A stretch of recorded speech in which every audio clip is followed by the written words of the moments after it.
இந்த உலகில் கண்களை விட மூக்கால் பார்க்கும் ஒரு விலங்கு உள்ளது. அதன் பெயர் ஸ்டார்னோஸ்ட் மோல். இதன் மூக்கில் நட்சத்திரம் போல 22 சிறிய நரம்பு கிளைகள் உள்ளன.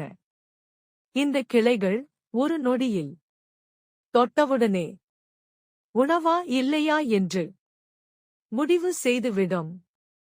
இதனால் ஸ்டார்னோஸ்ட் மோல் உலகிலேயே மிக வேகமாக உணவு உண்ணும் விலங்காக அறியப்படுகிறது. இது நீரிலும் நிலத்திலும் ஒரே மாதிரி வேட்டையாடும். புழுக்கள், சிறிய உயிரினங்கள், நீரில் உள்ள எல்லாவற்றையும் ஒரே நொடியில் கண்டுபிடித்துவிடும். இதன் கண்கள் மிகவும் பலவீனமானவை. ஆனால் இந்த விசித்திரமான மூக்கு ஒரு சூப்பர் சென்சார் போல செயல்படுகிறது. இந்த உலகில் சில நேரங்களில் மூக்கால் பார்க்கும் இல்லை, ஆனால் ஒரு விலங்கு